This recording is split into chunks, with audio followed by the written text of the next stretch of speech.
seere, velkommen til Filmtossen. I dag skal vi endnu en gang til Italoland. Ja, det er sgu dernede i støvlelandet, at de kan lave film, og har gjort det i mange, mange år. Slut 50'erne, gennem hele 60'erne og 70'erne og styk op i 80'erne. Wow, der fik vi godt nok nogle rigtig rare sager. Gy, skru, spaghetti westerns, peplum, sci-fi, krimi, giallo, zombiefilm, kannibalfilm. Jeg tror sgu ikke, der fandtes en filmgenre, italienerne de ikke synes, at de også skulle være verdensmestre til at producere. Så i det her program bliver det 3 gange Umberto Lenzi-film. Vi har Zombie-massakren, Døden, der lagde et æg, Lady Haluhar. Og så tror jeg ikke, der er mere. Men må ikke også det er rigeligt her fra Filmtossen til jer.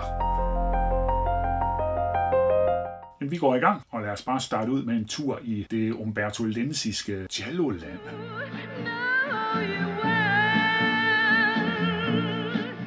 Har han godt nok lavet giallo-film som Dario og Sergio Martino? Ja, den er jeg lidt lunken på, men jeg starter frisk ud med den her, Paranoia. Og da den gik i de danske biografer, Dejlig enke i farlig trekant. Nej, du var slet ikke. Ej, jeg må indrømme, her lavede jeg noget af en bummer. Jeg gik i gang med at se den her film, som jeg har købt for flere år siden. Fået den hjem fra 88 Films. Det var jo fantastisk, altså. Paranoia, Orgasmo, Dejlig enke i farlig trekant. Wow, den skulle man godt nok lure. Og så er den så stået på hylden i adskillige år. Vi kigger. Og jeg finder ud af, at den havde jo premiere inde i Fotorama, der hvor der i dag er en McDonald's, anmeldt i Stiftstiden og det hele, og jeg ser filmen igen og skribler en masse ned.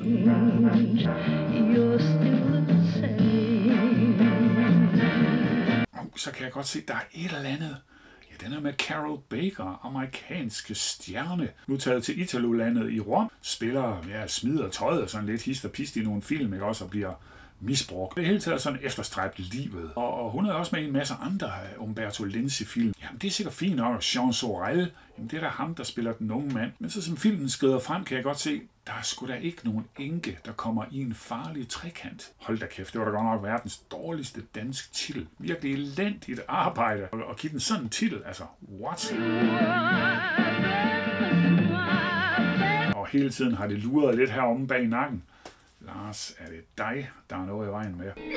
Og ja, det var det sgu.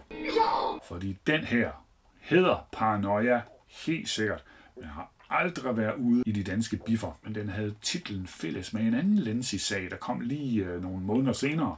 Orgasmo. Det hed den i Europa. I USA. Paranoia. Det var lidt for farligt at kalde den Orgasmo i USA, så det turde de ikke. Og det har jeg altså ladet mig snyde af. Ingen farlige enker i nogle dejlige trekanter. Niks. Her har vi Orgasmo-filmen. Dejlig enke i farlig trekant. Yes, den kigger jeg på lidt senere.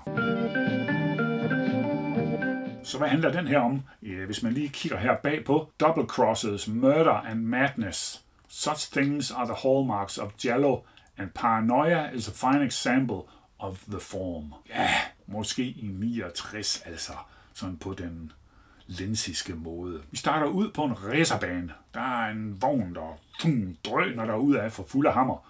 Og hvem sidder i vognen? Ja, det er sgu en dame. Carol Baker. Så er lidt af en babe, amerikansk babe, helt sikkert. Der bliver selvfølgelig en ulykke, og men da hun kommer ud fra hospitalet og alt sådan noget, så, hvad skal hun så med sit liv? Hun har en kæreste måske, der er i hvert fald en, der er interesseret i hende. Og en dag han er inde og handle i en butik, og hun holder udenfor i hans bil. Jamen, så snupper hun da bare bilen, og så fiser hun afsted til Milano Airport og flyver til Mallorca, fordi hun har fået et brev fra sin eksmand om, at han bor der, og hun er bare velkommen. Og vi er ikke mere end 1 eller 2 eller 3 minutter inde i livet på Mallorca. Jamen, så fyrer det med spydigheder, kynisme, afsky, lede, bedrag, svigt, mord, begær. Der kommer også lidt babser, og der kommer lidt damenumser. Men sex, jeg ved sgu ikke rigtigt, hvor meget vi ser. Der bliver man nok snydt, hvis man tror, man skal have noget der. Og der bliver selvfølgelig en masse triviel ballade filmen igennem om, hvem der udnytter hvem, og hvem der er fjender med hvem, og hvem der i den sidste ende skal overleve, og hvem der skal dø. Ja, der er lusk, helt sikkert, men Det er meget vagt. Det synes jeg virkelig, det er. Og slutningen, men det er også ligesom sejrherrene, de tror, at nu er den hjemme. Så finder man en død person, og så bliver det hele opklaret. Det ser vi ikke, men så fryser billedet. Fantastisk stillbillede. Jamen, man har aldrig set noget lignende. What? Hvordan kan en film ende på den måde? Fine.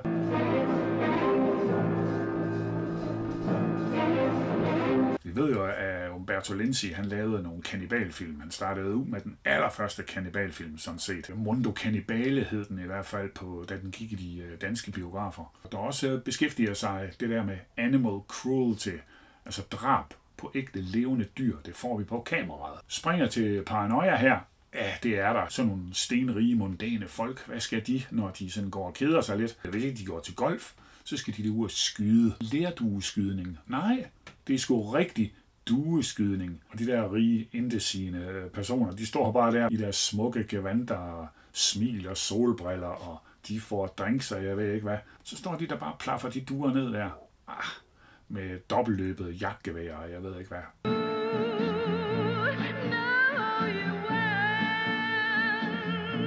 Og det bliver altså noget langtrukken at se på Carol Baker blive sådan, hundset med. Ikke sådan særlig sadistisk eller noget som helst, men bare sådan, hun går sgu og har et sølle liv i det store hus der på Mallorca. Det er flotte hus, det er flotte locations. Det er jo virkelig noget Lenzi, han kan. Han kunne lige så godt have skudt nogle af de der kæmpe dyre reklamefilm. For parfumer, for biler, diverse drikkevarer, martini, vermouth, whisky, store dyre tyske, italienske bilmærker. Det kunne han nemt have skudt, for det er så lært det, der foregår. I et stort hus med masser af props, altså. Hold da kæft, alle de ting, huset er indrettet med. Det er jo fantastisk, og designet. Jamen, det er lækre sager, og den er godt skudt, filmen. Helt sikkert.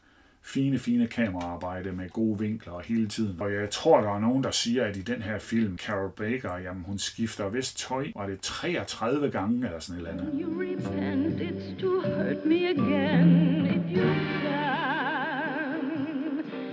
Så omgivelserne, settings er fantastisk smukke. Det er bare det, at handlingen, Giallo-plottet, kald det bare det. Der er ingen spænding i det, der er ingen nerve i det, der er ingen farlighed. Der er ikke sådan nogle twists og turns, vel, som er spekulative, eller som er onde, sadistiske, overraskende. Nej, det synes jeg ikke. Det er en flad film, en flad fornemmelse at sidde og se på, men vældig flot lavet. Uha. Men harmløs, slap indhold. Så på den gamle 13-skala skal vi være flink, så er det et 7-tal. Og så skal Umberto fandme sige grazie, filmtossen.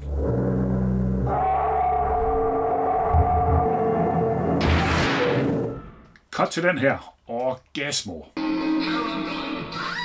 Og hvad var det, den hed i de danske biografer? Kom så. Dejlig enke i farlig trekant. Jeg har selvfølgelig godt nok kun en kopi. Jeg har solgt originalen for mange år siden, men altså den danske store pressemeddelelse, sådan i lidt mere end A4, små A3-format. En film, der er helt anderledes.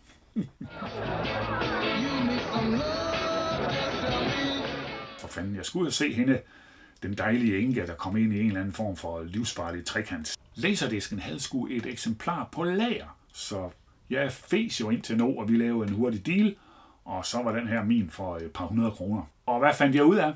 Carol Baker er blevet enke, sådan cirka som 738. Hun er født i 1931. Og via sin gode advokatven, så er hun nu installeret i et stort hus, hvor en ældre surmulende heks agerer hustjenerinde. Og en dag så kommer der sådan en frisk fyr, hans bil er gået i stykker, og han banker på porten, og kan han ikke lige låne noget værktøj til at reparere sin bil og sådan noget. Og det er jo så Lou Castel, er han italiener eller franskmand, det er lidt i tvivl om. Han har også været med i hav af det både spaghetti westerns og actionfilm og alt sådan noget. Og Carol, hun lærer ham altså overnat. Og øjeblikkeligt, nærmest på sekundet, efter at hun siger, jamen, du kan lige få noget mad, og så jeg skal lige have et lille brusebad. Og hvem ser vi så træde ind under bruseren til hende? Ja, det gør Lou. Her millions could not satisfy her erotic desires. Det er alt for hurtigt. Ja, han er da en frisk fyr, men han er slet ikke hendes type. Hun har jo sådan stil, og hun er upper class, mundane, rig og alt det der. Og han er bare en gadedreng. Der er ikke noget særlig macho over ham, frækhed, og han er heller ikke sådan særlig pæn. Almindelig, sådan kedelig på en eller anden måde, har ikke rigtig nogen charme eller noget udtryk. A wealthy jet-set widow arrives in Italy searching for thrill. Så det er hun ligesom indbyder ham til at blive boende i sit hus. Nej, det holder ikke en meter. Det er så dårligt. Men de hygger sig under bruseren, og så er vi i gang. De er nu kærester, og det går sådan lidt op og ned. Og så ankommer lige pludselig Lou's halvsøster. Og så lever trekanten ellers livet.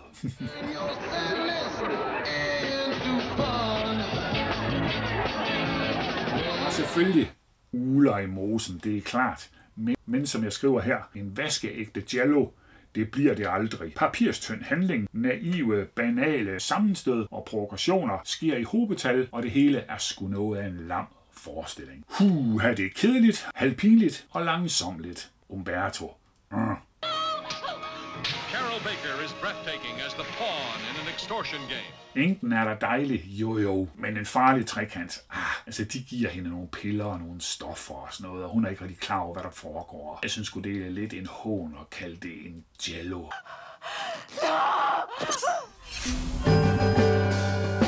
Men altså, samme år, eller var det 70, Dario Argentos Fugl med krystalfjerpragten, den kom jo så, og så blev der ellers lavet om på den her harmløse giallo-trend fra Umberto Lenzi. Der blev Lenzi-skoen doleret af Dario. Stensikkert.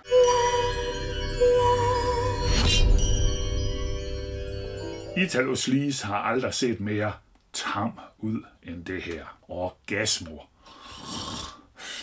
Snork altså. Hvad skal vi give? Skal det igen være lille syvtal? Ja, mere kan det sgu ikke blive til. Jeg har også haft plakaten en gang faktisk, skal siges. Men den er solgt fra, så øvbøv. Men her er altså de tre, de sådan møver ind på hende, og hun sidder med en drink, og der er sikkert noget drug og noget piller i og sådan noget, så ja, hvad er noget? Som jeg nævnte, lynhurtigt er han inde under brusebadet sammen med Carol, ham Lou, ikke også? Det er der også billeder af her. Selvmord synes nu at være løsningen for Catherine, men filmens overraskende slutning bliver en helt anden og dobbelt så dramatisk.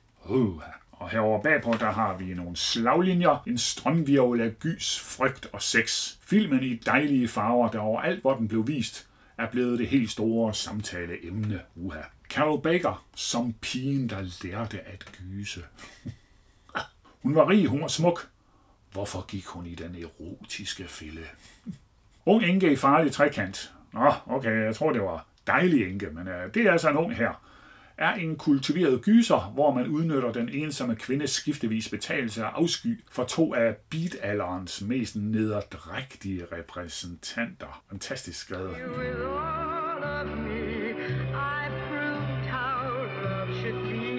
Kirker er film nummer 4, 1970. Det er en triviel og kedelig affære, hvis engelske titel, Paranoia, forrygthed, dækker fuldt ud filmens talentløse indhold, iscenesættelse og spil. En billig gang sex og sadisme. Som sagt, Stiftstidende var inde og lure den. Premiere der i Forama. Pengetrang har fået en italiensk producent til at love yndige Carol Baker en masse penge, hvis hun 15 gange i løbet af en normal spillefilm vil vise sin krop fra hoved til navle. De penge vil den navnkundige dame gerne have. Til sidst springer damen ud fra 3. sal, og så kan de alle dele hendes enorme formue. Men penge er jo ikke alt, og de unge bliver dræbt, mens den gamle bliver sat fast. Men nu gør 15 gange 2 bryster hverken fra eller til på 90 minutter, så der er suppleret med yderligere 20 portioner. Så tror alle, det er en rigtig fræk trekant, og det er kun op til fantasien. Fantasien gives de bedste muligheder i et tempo, der truer med at vugge en i søvn med 2 brystvorter i øjnene. Skide godt skrevet af Hamlet. Den fik kun sølle 3 dage og blev afløst af en ny snorkefilm, italienske Djævle Liga.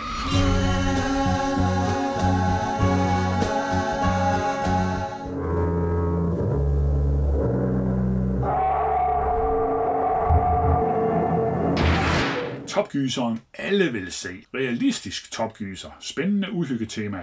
Blændende spillet fra først til sidst. Nej. Fortættede spænding i bedste Hitchcock-opsætning. Og nu går det da helt galt. Og censuren er sørme hvid. Hold da kæft, altså usensureret. Hvid, det var jo toppen. Strengt forbudt for børn. Det var sådan noget Kannibalmassakren og den slags film fik.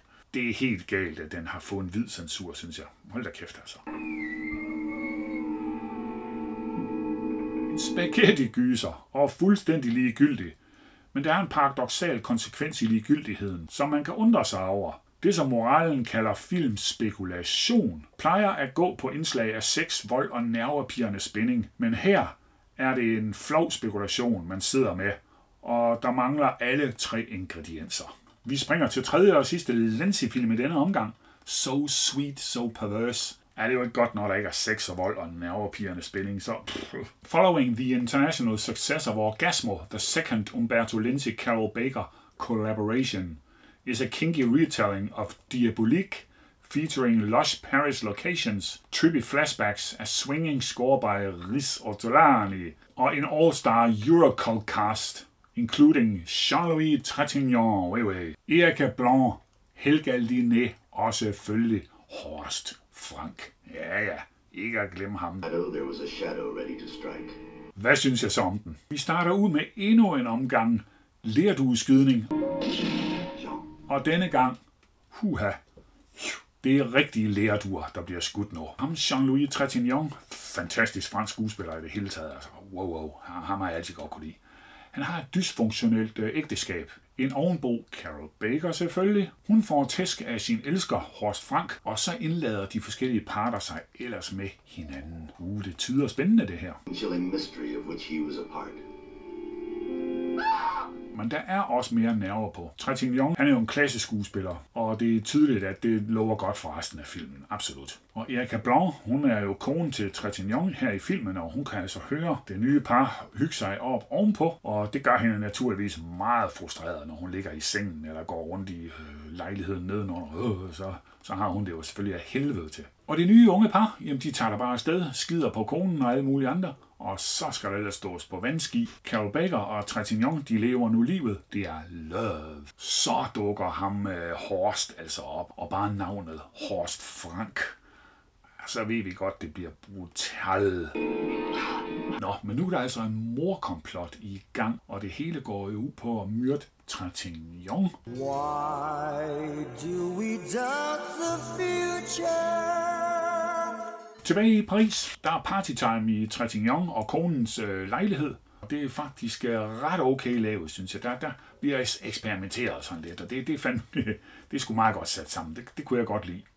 Nu er Trintignant altså skilles fra konen. Men Horst, han kommer, og der bliver et herreslagsmål. Horst trækker sprængkniv. Midt i det hele dukker Erika Blanc, altså Trintignants kone, op. Jamen dog. Trintignant knivmyrdes. Morkomplottet er nu en succes, og hans lig brændes op i et fingeret biluheld. Carol Baker og Erika Blanc, jamen de er nu kærester. Ikke fordi vi ser dem sådan lave noget lesbisk overhovedet, men det er ligesom om, at nu skal de altså være sammen og hygge sig og have et liv. Men så er der lige noget, der hedder Giallo. Så skal vi have et twist. You'll die too, står der skrevet med rød læbestift. Fine. Her hand, so perverse. Hvad skal vi give den her karakter? Den er vel lidt bedre. Så skal vi sige 7,5 på 13-skalaen. Mere bliver det ikke til. So sweet, so perverse. Og den havde jo premiere i Europa Bio, altså den kommunale biograf i Aalborg. Gyser afløser romantikken. Louis Malles film, der i forrige uge havde premiere i Europa Bio, flytter i aften til Teaterbio. I stedet kommer en gyser, Møde i skrækkens hus. Og stiften skulle selvfølgelig ind og lure sådan noget, og de har altså syntes, den var indviklet. Et ungt, mondant nygift par, Jean og Danielle, bliver i løbet af kort tid som fremmede over for hinanden. Han ved ikke hvorfor. Hun finder ud af, at hun er lesbisk. Han går i seng med pigen i lejligheden på øverste etage, hvorefter pigens mand efter tur dræber Jean og Danielle. Det lyder indviklet. Det er det også. Det er faktisk lige så indviklet, som det er utroværdigt og langsommeligt. Terror, ecstasy. Så endnu en lussing der til en Lenzi Giallo. Jeg har det danske filmprogram her. Sæsonens chokerende gyser. Møde i skrækkens hus. So sweet, so perverted. Der er lidt billeder her af en meget pæn Jean-Louis Trintignant, og et andet billede her er Horst Frank i gang med at kvæle Jean-Louis Trintignant, altså. Og så er der lidt babser på stranden. Ja, yeah, ja. Yeah. so perverse. Der er en person, der var inde og se filmen lørdag den 6. maj kl. 21. 1972. Det er sgu da 53 år siden. Hold da helt kæft. Og en kopi af en pressemeddelelse her. Kan de lide at gyse? Så skal de se Chokgyseren. Erotisk højspændt trekantsdrama med overraskende sluteffekt. Hun var ung, smuk og indtagende, men djævelsk. He knew that this blood, this strange trinket, hid a spine-chilling mystery of which he was a part. Det uhyggelige er for skams skyld tilsat som ren kliché. Bare det der med, den hedder Møde i skrækkens hus. Altså, så tænker man jo sådan Edgar Allan Poe med Vincent Price og diverse andre skuespillere fra USA. Der er nogle scener, der foregår i nogle mørke lejligheder og sådan noget, men der sker ikke en skid. Jeg kan ikke se et barn på 7 år blive bange for det her. Den fik 4 dage og blev afløst af Manden i Vildmarken. Er det ikke den med Richard Harris? Det tror jeg, det er. Og lørdagens midnatsfilm, det passer meget godt. Stærkt nok dubbelt, kan man så sige, sådan titelmæssigt, fordi det er jo en hammer horrorfilm, Frankensteins rædsler. Ja, vi siger, den får 7,5. Okay.